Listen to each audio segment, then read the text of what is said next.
Boleh diceritain Pak, kan Bapak sebagai salah penggugat undang-undang itu kan Pak, penggugat masa jabatan pimpinan KPK sama yang ambang batas minimum usia pimpinan KPK itu. Sebenarnya apa sih Pak yang jadi dasar Bapak mengajukan gugatan itu?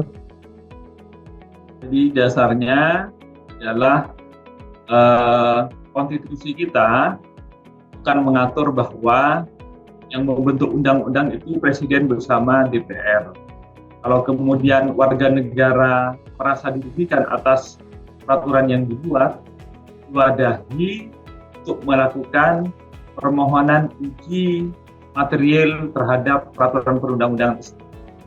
Hak tersebut kami gunakan, karena hak tersebut diatur di pasal 24 ayat 1 dan 2 serta pasal 24E Undang-Undang Dasar. Jadi mengajukan judicial review kepada Mahkamah Konstitusi adalah hak warga negara yang difasilitasi dan dilindungi oleh konstitusi. Itu secara formil. Kemudian secara material, karena saya merasa bahwa ada kepentingan hukum saya atau hak konstitusi saya yang merugikan saya, yaitu perubahan Undang-Undang 30 2002 khususnya pasal 29E yang mengatur semula persyaratan 40 berubah jadi 50, itu merugikan kepentingan saya karena saya yang terangkat ataupun menjadi pimpinan KPK usia 45, ketika turun nanti di Desember 2023 itu usianya masih 49, belum memenuhi syarat untuk kemudian mengikuti sebagai seleksi pimpinan KPK periode berikutnya. Padahal Undang-Undang KPK memberi hak untuk mengikuti ataupun ikut seleksi 2 kali. Untuk yang kedua saya ini menjadi minimal terlambat, mestinya bisa langsung, kemudian harus menunggu, itu harus kemudian sekitar 4 tahun lagi. Logika hukumnya adalah bahwa orang yang sudah memiliki kecakapan atau sudah dinyatakan sudah dewasa berdasarkan yang lalu, maka mestinya untuk masa-masa selanjutnya itu harus juga diakui telah memiliki kecakapan ataupun sudah dianggap dewasa. Tidak boleh dong misalnya orang saat ini sudah dianggap memiliki kecakapan, kok malah ketika periode berikutnya ataupun waktu-waktu selanjutnya kok kemudian tidak memenuhi syarat. Jadi ini kan di luar logika common sense, logika umum.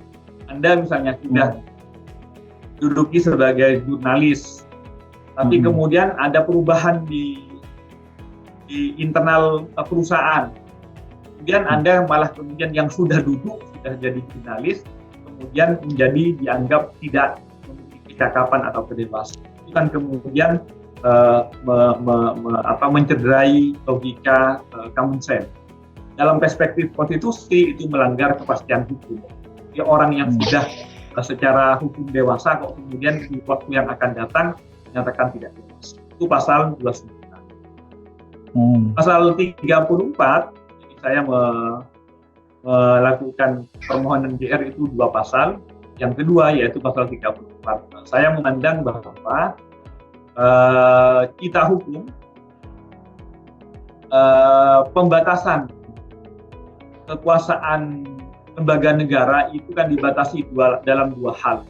Pertama, dibatasi dalam bidangnya, misalnya apa? Bidang eksekutif, bidang yudikatif, bidang legislatif, itu pembatasan bidang. Selain dibatasi bidang, lembaga-lembaga negara itu juga dibatasi dengan masa ataupun periodisasi. Itu kemudian para pembentuk undang-undang dasar pada saat membentuk pembatasan masa itu sudah berdebat panjang, sehingga kemudian pilihan-pilihan dari 4 tahun, 5 tahun, atau 6 tahun sudah diputuskan menjadi Indonesia membatasi masa kepemimpinan itu 5 tahunan. Itu terimplementasi baik Presiden, baik DPR, dan lain-lain, termasuk 12 lembaga negara non-kementerian lain. Maka kami memandang bahwa model atau desain pembatasan masa pemerintahan itu adalah 5 tahunan di Indonesia. Model ini, fungsi dari konstitusi salah satunya adalah memberikan kepastian ataupun grand desain pembatasan masa. Nah, itu kalau kemudian ternyata tidak sama, akan menjadi mencederai cita hukum pembentuk undang-undang dasar yang telah mendesain masa pemerintahan itu 5 tahunan. Jadi kalau 4 tahun dalam pandangan saya itu inkonstitusional berdasarkan pasal 7 Undang-Undang Dasar, yaitu pasal 7 adalah membatasi masa pemerintahan 5 tahunan. Kedua, inkonstitusional berdasarkan ketidaksetaraan dengan 12 lembaga negara non-kementerian lainnya. KPK itu sama-sama lembaga negara independen, kayak KPU, KY, ORI, Komnas, itu kan bukan lembaga murni pemerintah, tapi lembaga non-kementerian yang bersifat independen. Tentu di titik tugas dan fungsinya KPK beda dengan KPU dong, beda dengan KY, beda dengan ORI, beda dengan Komnas, dan 12 lembaga negara dan kementerian lainnya. Tentu fungsinya berbeda. Tapi dari sisi masa pemerintahan kan harus juga memiliki keseragaman, model yang sama di suatu negara. Itu 5 tahunan. Nah, karena KPK tidak equal, tidak setara, maka saya mengajukan permohonan bahasa saya mensetarakan. Walaupun teman-teman media ataupun pakar yang lain mengatakan itu memperpanjang, itu silahkan. Faktanya memang menambah 1 tahun, tapi bahasa saya sekali lagi menyetarakan agar setara dengan 12 lembaga negara non-kementerian lain. Nah, dasarnya lagi, selain pasal 7 dan juga selain kesetaraan faktual dengan 12 lembaga negara lain, juga faktanya RPJM, itu rencana pembangunan jangka menengah nasional, itu juga 5 tahunan. Sehingga untuk memotret apa rencananya, bagaimana progres pelaksanaannya dan evaluasi kinerjanya, semuanya 5 tahunan. Kalau kemudian program pemberantasan korupsinya 4 tahunan, tentu ada selisihnya yang kemudian tidak linier ya. Atas dasar itu, kemudian saya pribadi mengajukan permohonan judicial review terhadap pasal 29E dan pasal 34 Undang-Undang KPK.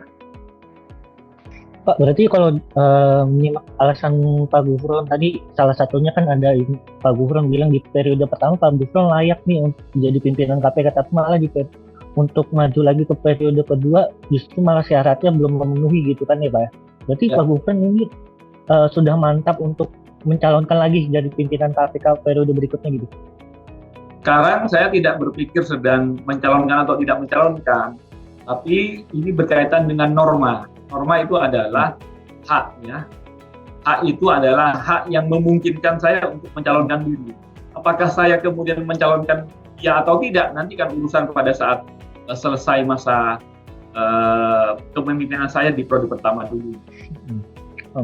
Sejauh ini gimana Pak? Proyeksinya apakah mau lanjut lagi atau masih belum tahu juga? Ya tergantung teman-teman juga ini. Nah, kalau teman-teman media, kalau tentu media menganggap layak, ya saya akan. Tapi kalau sekiranya tidak cukup lah, Pak Gufron sudah membosankan atau mengecewakan. Oh ya Pak, ini kan putusan MK ini kan sudah inkrah ya Pak ya? Ya.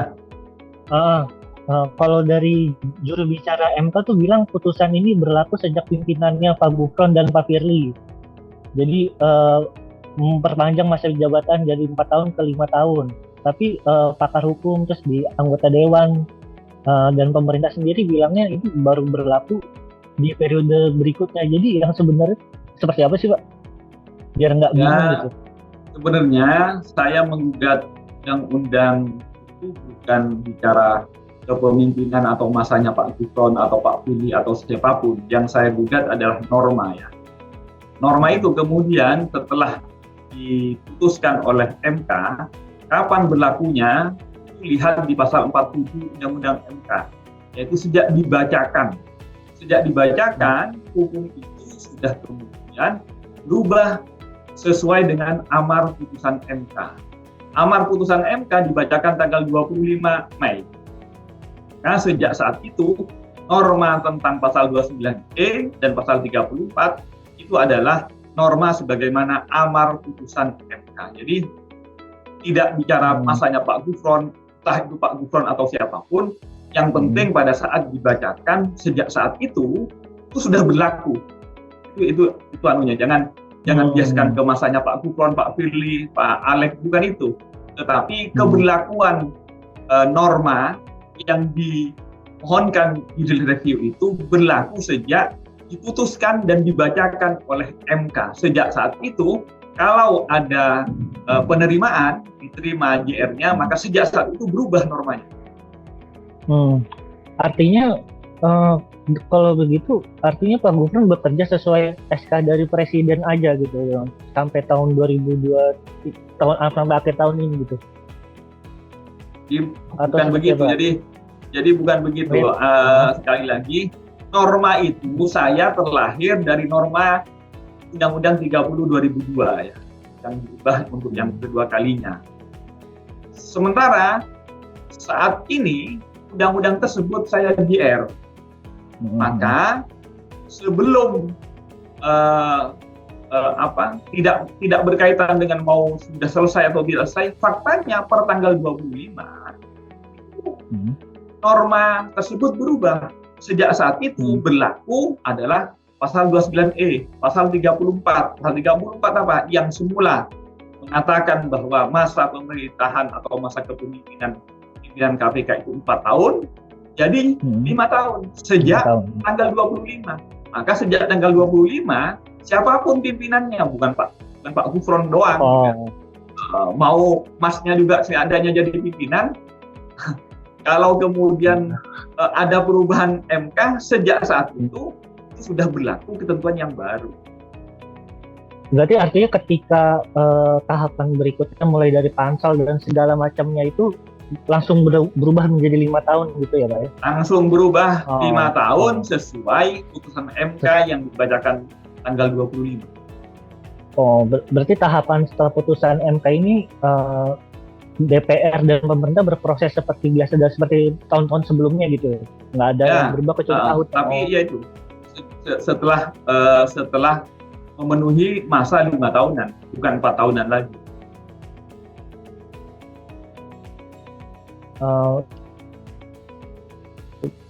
Baik Pak, ini mau Gufron kan sebelum jadi pimpinan KPK latar belakang pendidik ya Pak di kampus gitu. S2-nya hukum. Sebenarnya apa sih Pak yang bikin Pak Gufron ingin jadi pimpinan KPK gitu? Ya, salah satunya adalah hukum itu kan tidak bisa hanya diajarkan, tapi juga hukum itu sebenarnya motivasi ataupun orientasi kenapa ada hukum, supaya pertama ada pembatasan. Pembatasan itu apa? Untuk keteraturan, untuk keadilan. Maka saya merasa apa yang saya apresiasikan kepada dunia hukum melalui proses belajar mengajar itu juga kemudian perlu diimplementasikan dalam praktek-praktek dunia hukum. Ya, kemudian saya merasa perlu untuk masuk ke KPK ini. Itu saja. Lalu kan Pak Gufron nih nggak mungkin selamanya terus-terusan di KPK jadi pimpinan itu. Kalau udah nggak di KPK, karir hidup seperti apa atau karir seperti apa yang akan kedepannya Pak Gufron jalani gitu Pak? Kalau udah nggak jadi pimpinan. Ya, saya mengalir saja, tidak pernah memproyeksi dan mentargetkan sesuatu ya. Kemarin dari dunia kampus pendidikan, sekarang tersesat di jalan yang benar, menjadi praktisi, jadi pimpinan KPK gitu ya. Bahwa kemudian setelahnya akan jadi apa, ya kita lihat saja nanti. Yang penting saya berharap tetap bermanfaat. Baik Pak. Ini mungkin agak sedikit di luar konteks ini Pak. Kan sebentar lagi pemilu nih Pak. Mungkin dari KPK ada perhatian khusus nggak agar nggak eh, mencegah korupsi di bidang politik, apalagi menjelang 2024 kan banyak, kemarin-kemarin kan ada kasus yang uang mengalir ke partai seperti itu, gimana Pak upayanya dari KPK? Ya, KPK sangat concern ke dunia politik. Kenapa? Karena KPK menganggap akar dari tindakan-tindakan korupsi itu salah satunya karena proses politik kita berbiaya tinggi. Kenapa berbiaya tinggi? Karena prosesnya dipenuhi dengan money politik. Nah, oleh karena itu, KPK merasa tidak akan selesai bangsa kita terlilit korupsi kalau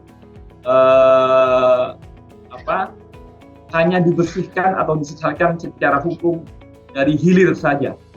Karena itu kemudian perlu nyampe kepada akar penyebabnya, yaitu proses politik yang berbiaya tinggi.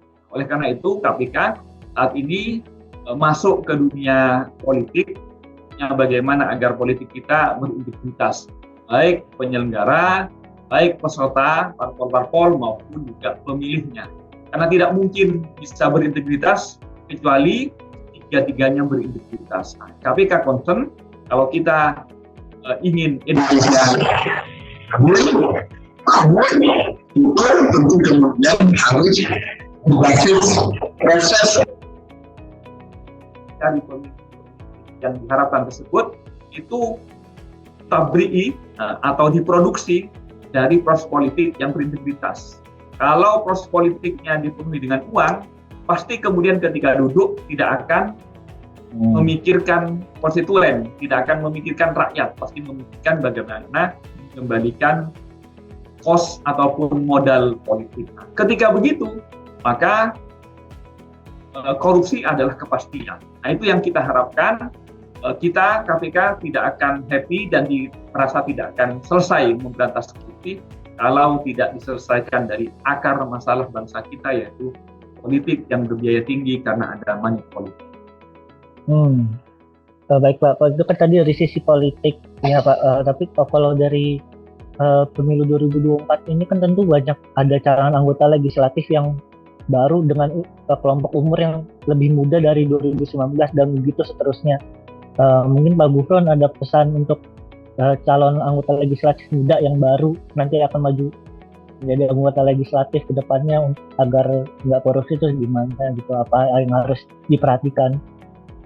Ya, terima kasih utamanya kepada para pemilih pemula, termasuk juga mungkin para caleg pemula. Kami berharap bahwa generasi Anda adalah generasi yang masih putih bersih.